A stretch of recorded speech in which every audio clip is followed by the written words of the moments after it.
Hello, welcome to new episode of Adda with Aritra. আমি আজকে অনেকদিন পরে কিউর সাথে দেখা হচ্ছে। Where is Q? মানে কিউ অনেকদিন ধরে ফিল্ম বানাচ্ছে না বা কিছু বানাচ্ছে না, ওয়্যার ইজ কিউ?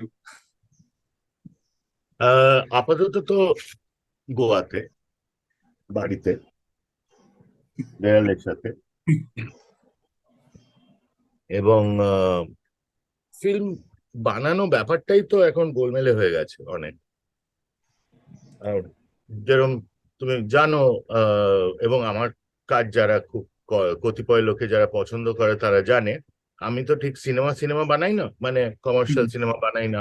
আমার সিনেমা বানানোর পেছনে একটা যুক্তি কাজ করে, একটা ধরনের সমাজবোধ কাজ করে, একটা ধরনের আহ চিন্তাধারা কাজ করে, যেটাকে লোকজন পলিটিক্যাল বলে ডাকে। তো আহ, এই ধরনের কাজ আহ, ভারতবর্ষে এবং বাংলায় অনেকদিন ধরেই হয়ে আসছে, কিন্তু এখন হওয়া খুব চাপের ব্যাপার, কারণ চারিদিকে প্রচুর প্রেশার। আচ্ছা, আমাকে বলো যে যখন এই প্ল্যাটফর্মস গুলো, যে ওটিটি প্ল্যাটফর্মস গুলো ইন্ডিয়াতে এলো, আসা শুরু করলো ফ্রম 2017 অনওয়ার্ডস গ্র্যাজুয়ালি। সো আমরা দেখেছি যে যখন মানে ধরো নেটফ্লিক্স যখন এসছে প্রথম, তোমার ফিল্ম নেটফ্লিক্সে ছিল। তারপরে জি 5, তুমি একটা শো করলে জি 5-এ। হুম। তারপরে ইভেন বাংলাতেও হইচইতে তোমার শো অ্যানাউন্সড হলো, সবকিছু হলো, পোস্টার এলো। But then suddenly national platforms গুলোতেও তোমার আরেকটা কাজ আসার কথা ছিল, কালাঙ্কিনিস বলে, সেটা আমরা জানি না কি হলো।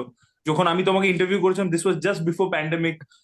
সেই তখন তুমি বলছিলে যে I was working on that, আমি ক্যাম কর্ডারে শুট করছি, it's a very experimental thing. আর ঠাকুমার ঝুলি তখন প্রি প্রোডাকশন হচ্ছিল, তারপর পরে অ্যানাউন্সও হলো। বাট ঠাকুমার ঝুলি আমরা জানি না, প্রোডাকশন মানে প্রোডাকশন লিম্বোতে চলে গেছে। আর কালাঙ্কিনিজ এর ব্যাপারেও জানি না। তো সাডেনলি কি হলো যে মানে এই ইন্ডিপেন্ডেন্ট সেকশনটা হঠাৎ করে মানে ওটিটি স্পেস থেকে পুরোপুরি হারিয়ে গেল, মানে what happened suddenly? Yeah, so basically put it, the you just said what I have to say, যে ইন্ডিপেন্ডেন্ট জিনিসটা হারিয়ে গেল। এবার কি হচ্ছিল না, there was a, if you retrace it back, you will see that first decade of 2000s was a very hopeful decade, where there was a lot of interesting work that was happening all around the country, in regional languages, in different forms, এবং we all felt very hopeful about the next decade.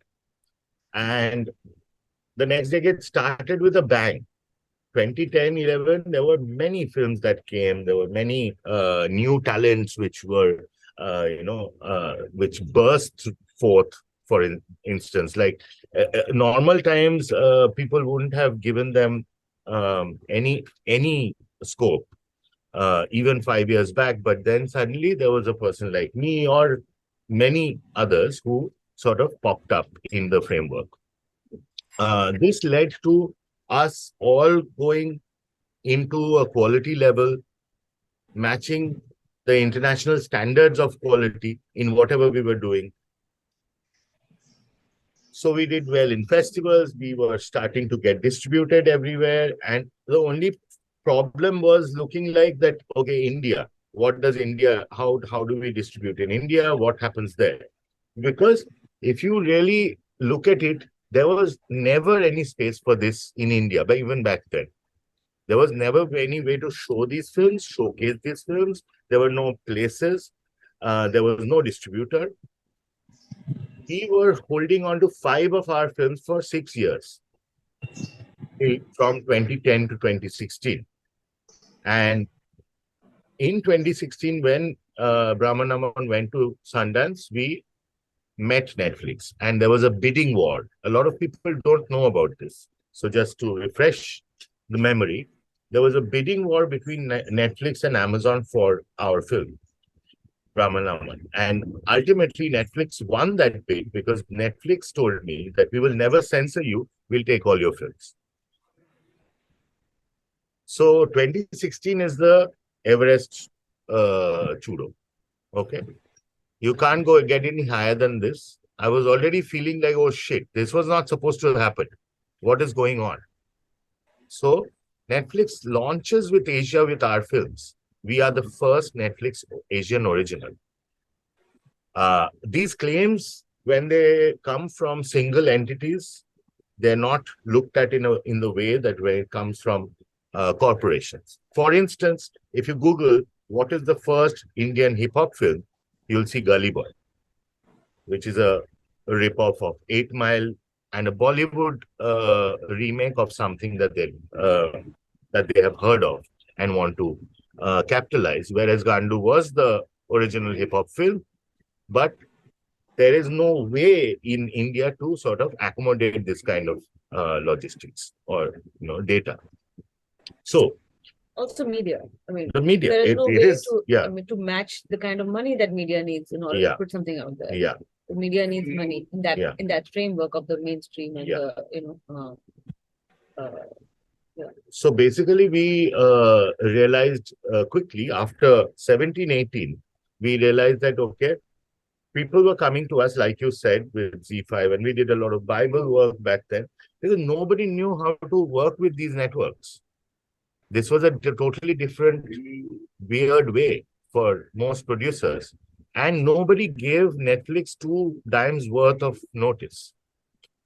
If you remember, Netflix and Prime both came and were there, and nobody gave them any bow for the first 2 years. So 17, 18 went like that, and that's when we got to experiment on those platforms because nobody else would touch it.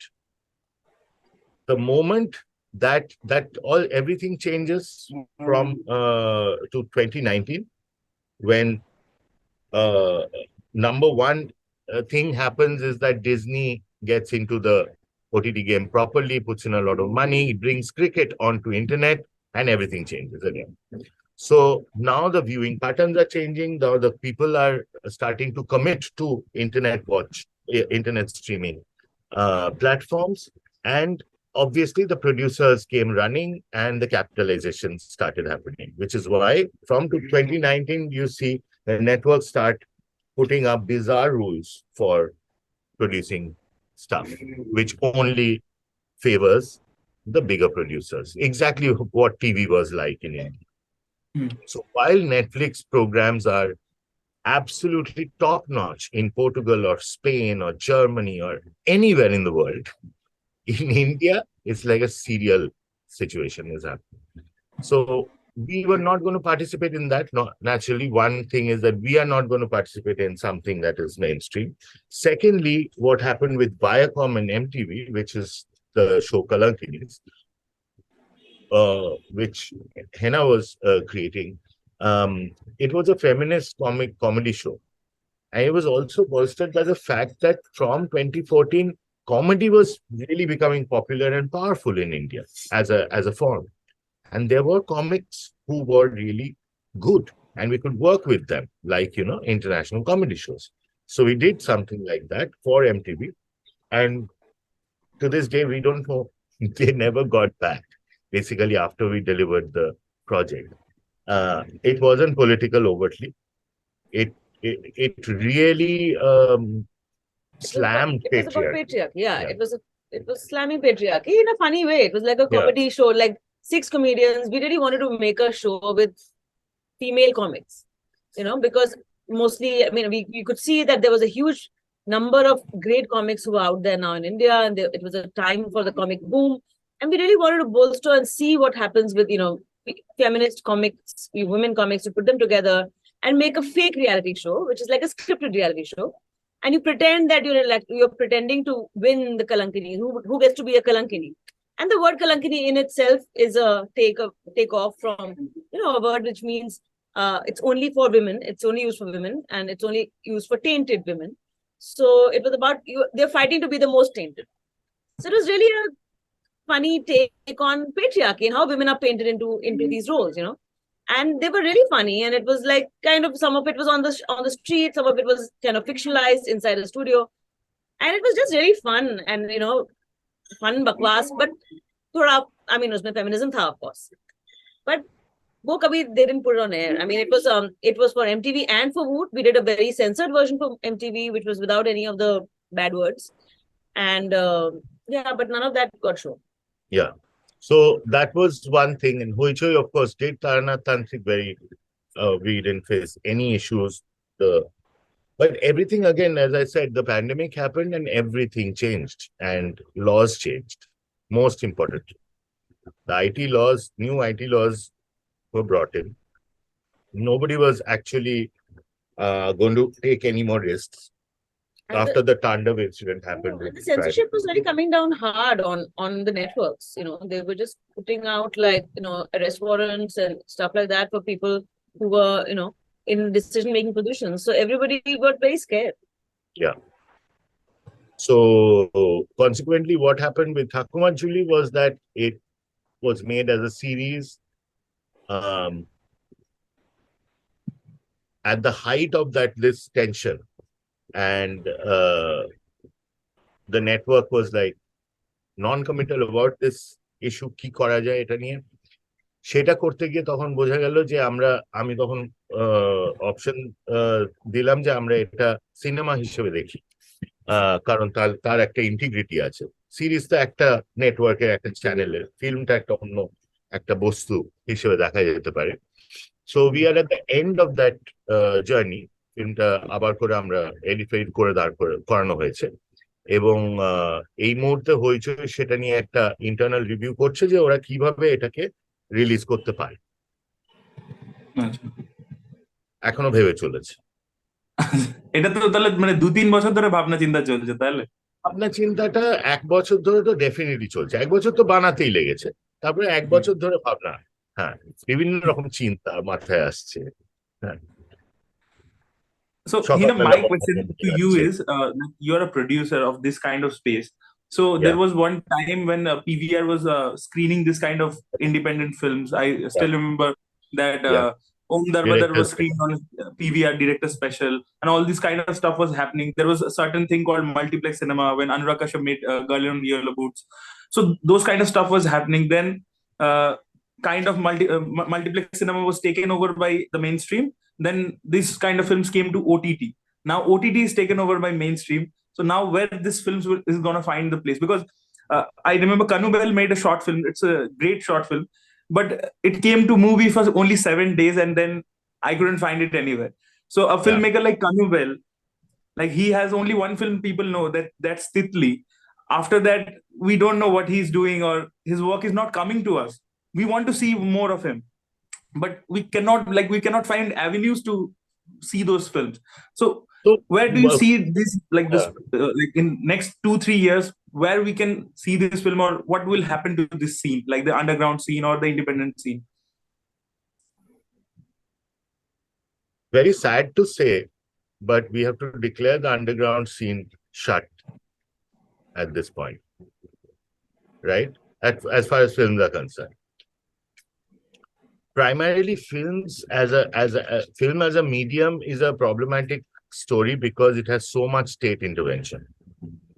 Film is considered to be an industrial tool rather than an artistic produce, which is why it is under the Ministry of Information Broadcasting, and it is and the censorship laws in our country are not about to change anytime soon.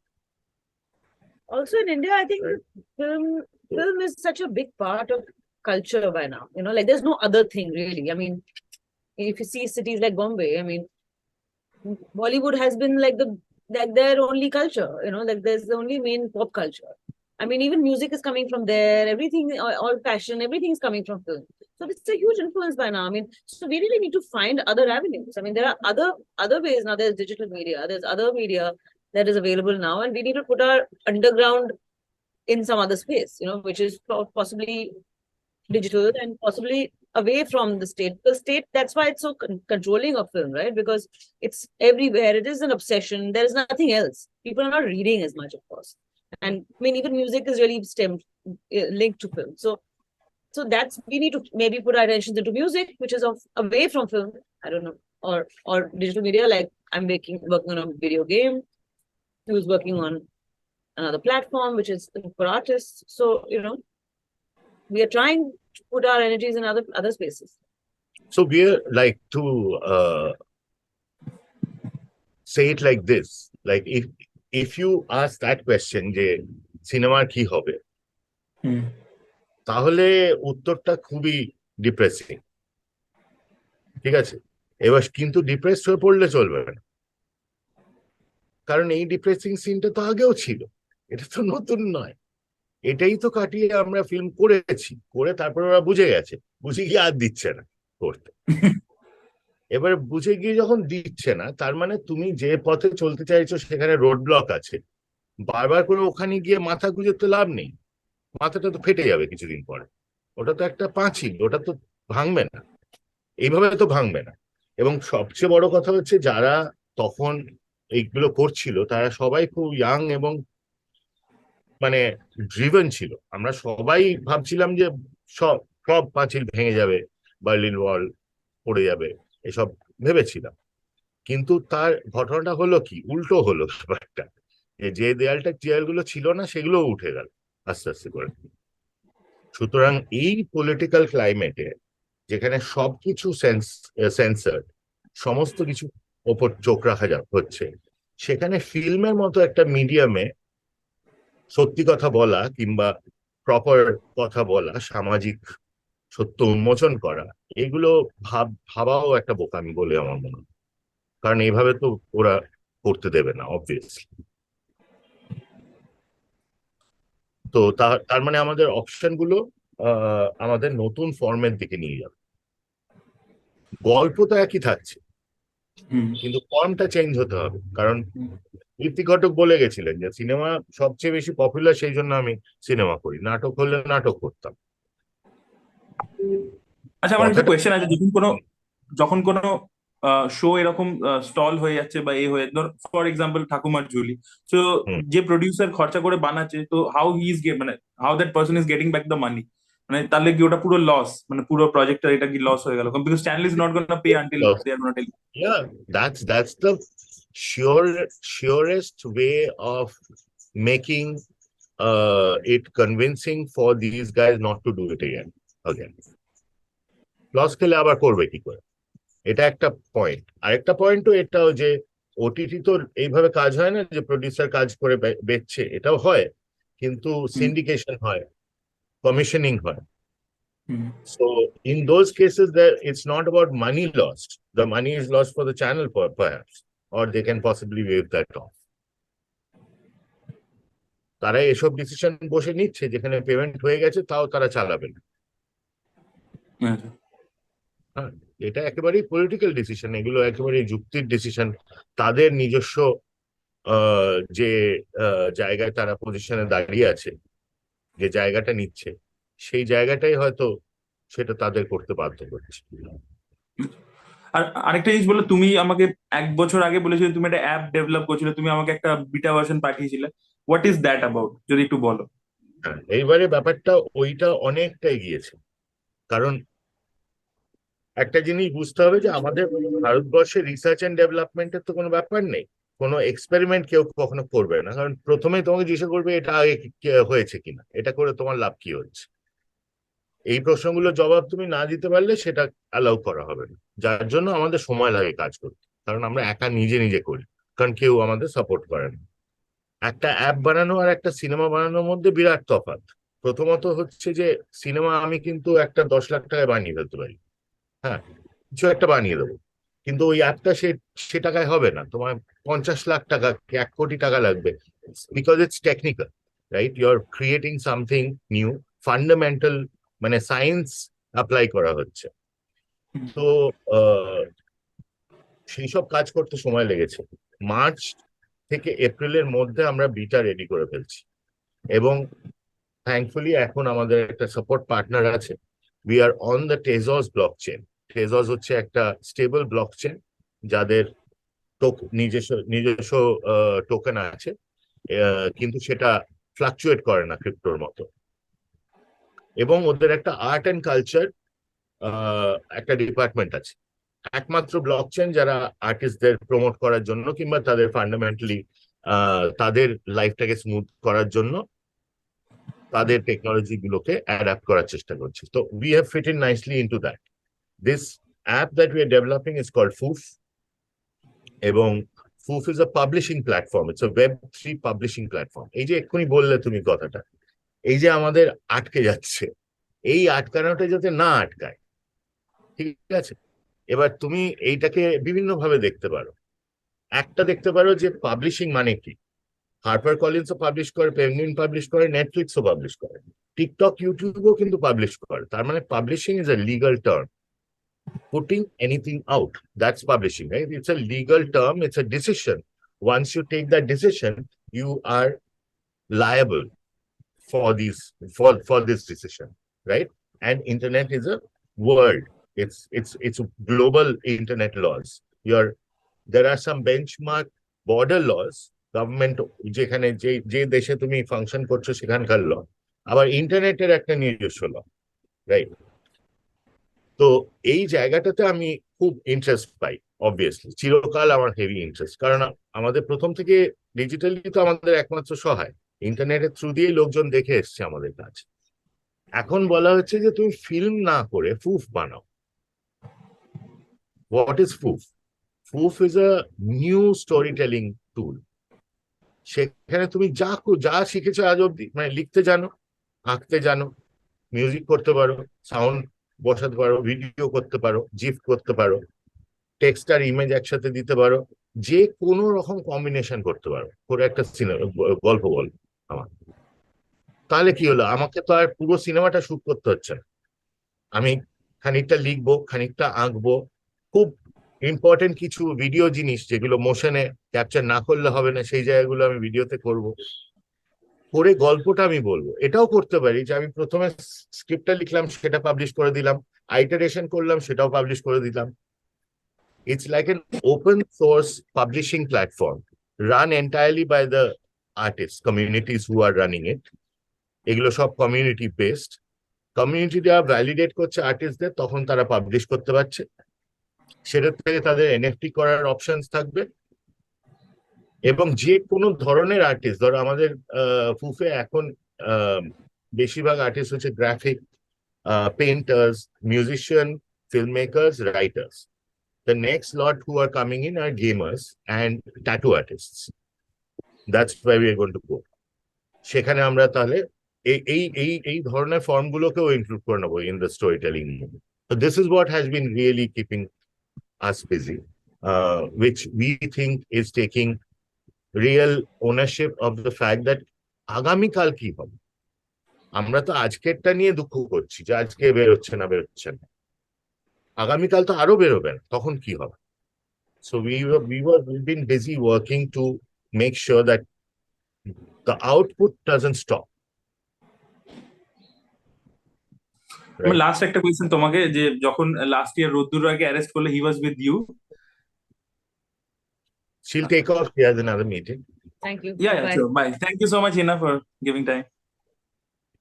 Thanks. Better. So last year যখন রোদ্দুর রায়কে arrest করলো, তখন হি was with you, গোয়াতে ছিল। তো তুমি আর রোদ্দুর রায়টা কি আন্ডারগ্রাউন্ড প্রজেক্টে কাজ করছো? Is it related to this app? আর ওই রোদ্দুর রায়ের অ্যারেস্টটাকে তুমি কিভাবে দেখছো? মানে তখন যেটা হলো, মানে we all protested in our own way. তুমিও দেখেছিলাম ফেসবুকে সাইন্স ইত্যাদি কালেক্ট করেছিলে। So how you are looking into this?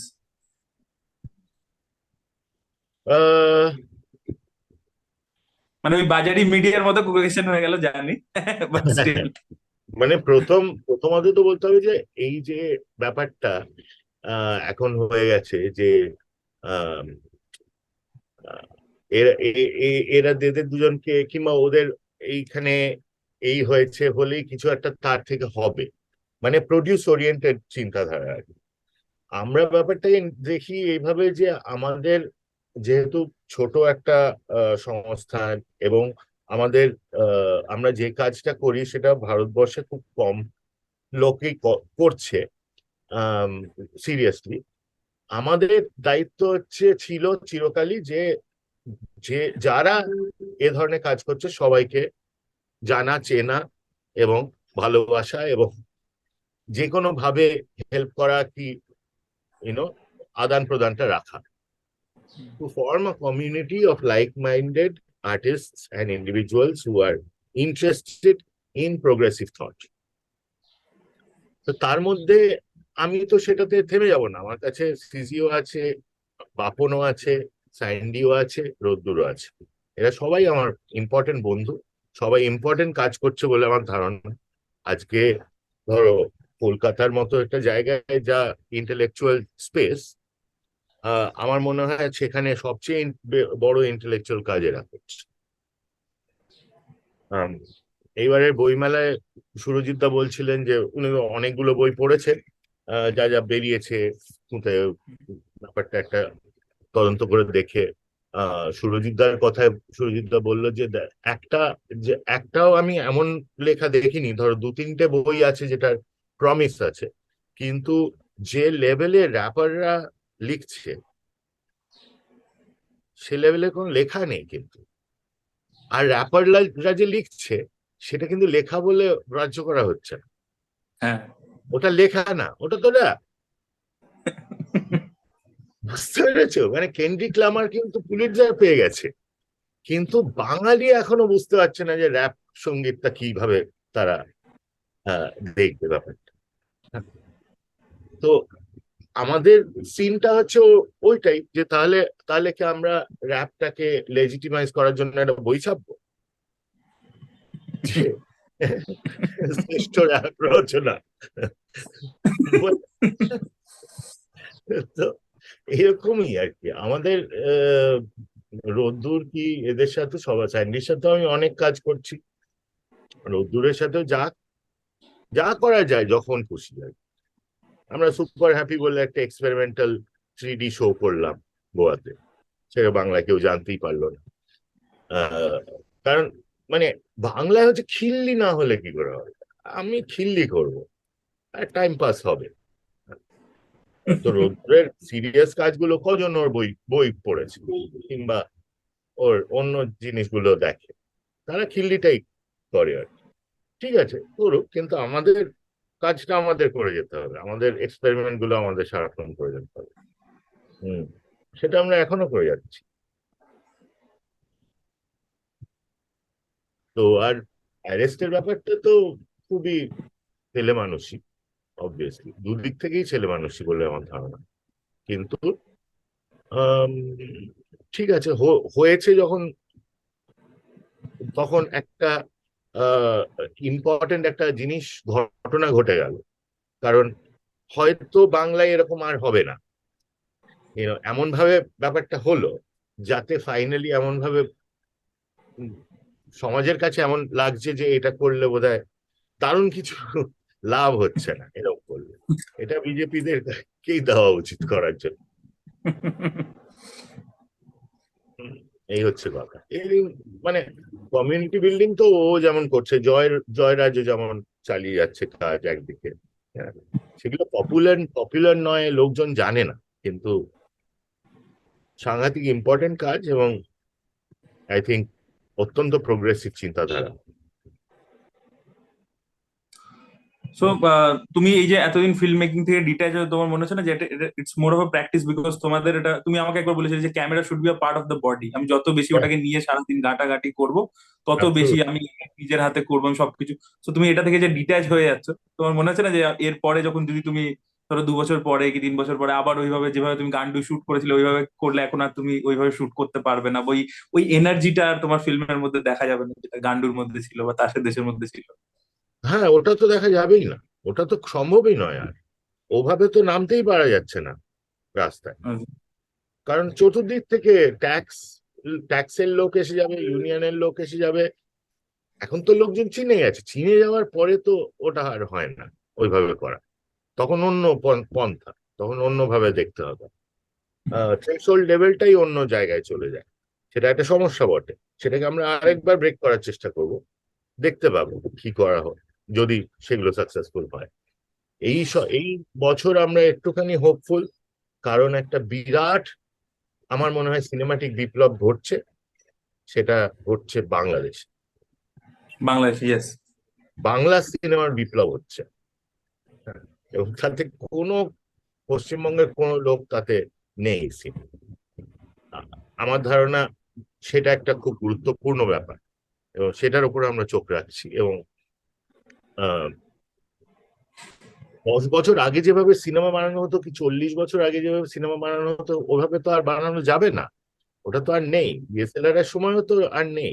প্রত্যেকটা বাচ্চা ক্যামেরা দিয়ে তার থেকে অনেক বেটার, মানে ফোন দিয়ে তার থেকে অনেক বেটার শট নিচ্ছে।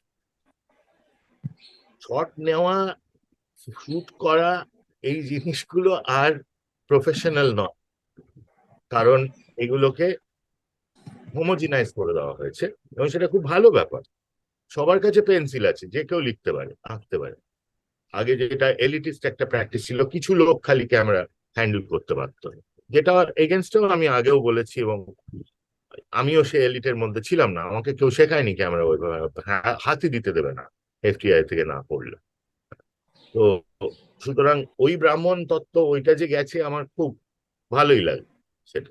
এখন আমার কাছে তো সে এটা ছিল না যে আমিই করে যাব চিরকাল, কিন্তু ওই যে হাতে করে বেরিয়ে পড়া, রাস্তায় ফিল্ম বার করা, ফিল্ম করা, আমার মতে যেটা যেটা স্যান্ডি রাস্তায় বেরিয়ে নাইটি পরে করছে, হুম। সেটা ওটা সেই এনার্জি। ও ফিল্ম করছে না, রোদ্দুর সেই এনার্জিটাই তৈরি ইন্টেরিয়ার সেটে অ্যাপ্লাই করে। ও বাইরে যায় না, ও ভেতরে থাকে, আর স্যান্ডি বাইরে যায়। এই দুটোই যদি দেখো তাহলে দেখবে যে গান্ডু বেঁচে আছে, ওই সিনটা, ওই এনার্জিটা বেঁচে আছে, এবং সেটা আমার দায়িত্ব না যে সারাক্ষণ আমি করে যাব। ওটা একটা চলেছিল, ওটা ল্যারি ক্লার্কেরও ছিল, বিভিন্ন সময় বিভিন্ন লোকের ছিল, আমার মধ্যে দিয়ে পাস করেছে কিছুদিন, এখন ওদের মধ্যে দিয়ে আছে। এটা তো একটা এনার্জি, এটা তো কারুর একার এনার্জি না, কারুর বাবার নয়। আর লাস্ট আমার তোমাকে একটা জিনিস জিজ্ঞেস করা ছিল, তুমি একটা ফিল্মে সত্যজিৎ রায় প্লে করেছিলে, লাস্ট ইয়ার বেরিয়েছিল অভিযান বলে। হুম। সো তুমি ওটা রাজি হয়ে গেলে কি করে? কারণ তুমি বাংলাদেশের কথা বলছিলে, বাংলাদেশের টংঘর টকিজ এর একটা ইন্টারভিউ দেখছিলাম তোমার, তুমি অনেকজনের সাথে ইন্টারাক্ট করছিলে, সেখানেও তুমি সত্যজিৎ রায়কে নিয়ে বলছিলে তোমার যা point of view, which was amazing and hilarious also. So তুমি রাজি হলে কি করে পরমব্রতর কথা?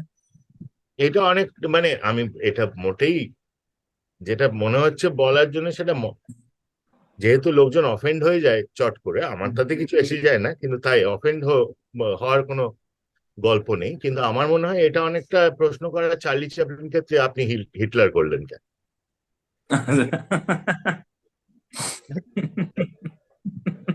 এর থেকে যা বোঝার বুঝে না।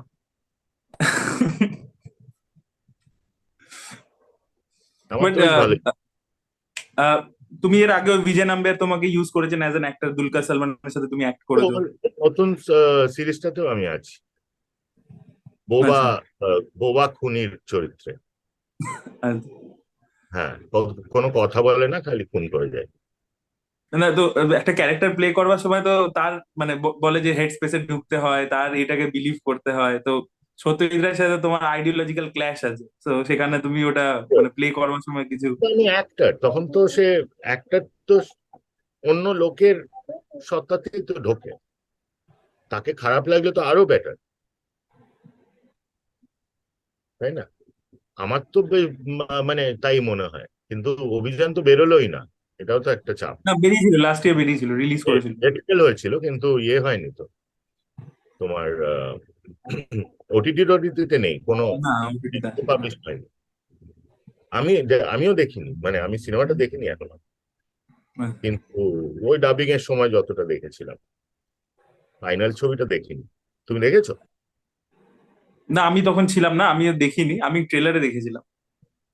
হুম, ওইটাই তো। কজন দেখেছে আমার ধারণা নেই কোনো।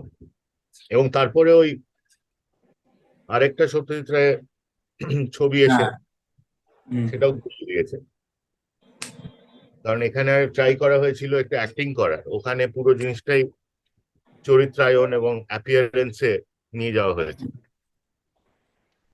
আম, সেটাতে একটা অবভিয়াসলি কাজটার যে ফোকাসটা সেটা লুজ করে। কিন্তু যাই হোক, আমার কাছে খুব ইন্টারেস্টিং লাগে, মাঝে মাঝে আমি অ্যাক্টিং করি যখন। আরেকটা সিনেমাতেও অ্যাক্টিং করলাম খুব রিসেন্টলি, কারণ আমার মনে হচ্ছিল যে আমি যে বাবলের মধ্যে থাকি, হুম। এই ইন্ডিপেন্ডেন্ট, এই পুরো যে জোনটা, এখান থেকে তো কখনো বেরোই না, আর বলিউডকে হুম। খালি কিস্তি করি। তো আমাকেও তোকে কিস্তি করে, যে তুই তো কিছুই জানিস না, তুই বুঝিস না, ওদিকে আমাদের তো কাজ করে খেতে হয়, হ্যাঁ বাড়ি চালাতে হয়, আমাদের ছেলে মেয়ে আছে, তোর তো বাড়া কিছু নেই, এসব শুনতে হয়। তো এইসব শুনে টুনে হঠাৎ একটা ইয়ে এলো যে একজন ডিরেক্টর সে করছে একটা জিনিস, জন এব্রাহামের একটা নতুন ছবি, আচ্ছা এবং তাতে আমার চরিত্র হচ্ছে রয়ের এজেন্ট, রয়ের চিফ, আচ্ছা। এটা হচ্ছে হোম মিনিস্ট্রির আন্ডারে। তো বুঝতে পারছো, এই এই জায়গার থেকে ওটাকে অ্যাপ্রোচ করা হয়েছে যে আমি আই ওয়াজ নেভার, মানে ওরকম করলে কি হবে। It was quite interesting and funny, but extremely, মানে আমার কোনো ইয়ে নেই এখন। আমি আবার আমি বলতে পারি যে আমি বস দেখে এসেছি, সরি ওটা না। সো বলিউডে যে তুমি কাজগুলো করো এগুলো তো ভালো পে চেক পাও, মানে তো তুমি তো এটাকে একটা প্রফেশন হিসেবে মানে সাইড বাই সাইড তো করতে করা পারো। যায় তো, করা, ইমাজিন দ্য, ওটাই তো টোপ পাড়া, ওটাই তো টোপ। কিছুদিন আগে, 3 সপ্তাহ আগে একটা বিজ্ঞাপনের ইয়ে, যেহেতু আমি অ্যাড করেছি, এই সিনেমা করেছি, অ্যাক্ট করেছি, এবার ইমিডিয়েটলি বম্বেতে তো দুদিনের ভেতি, তো যার নতুন একটা মুখ এসছে, ও আচ্ছা ইয়া, ও আচ্ছা, ও এটাকে, আচ্ছা এটাকে তো নাও। হঠাৎ দেখি আমার ফোন আসছে, তার মধ্যে একটা হচ্ছে সালমান খানের সাথে একটা বিজ্ঞাপন করতে হবে।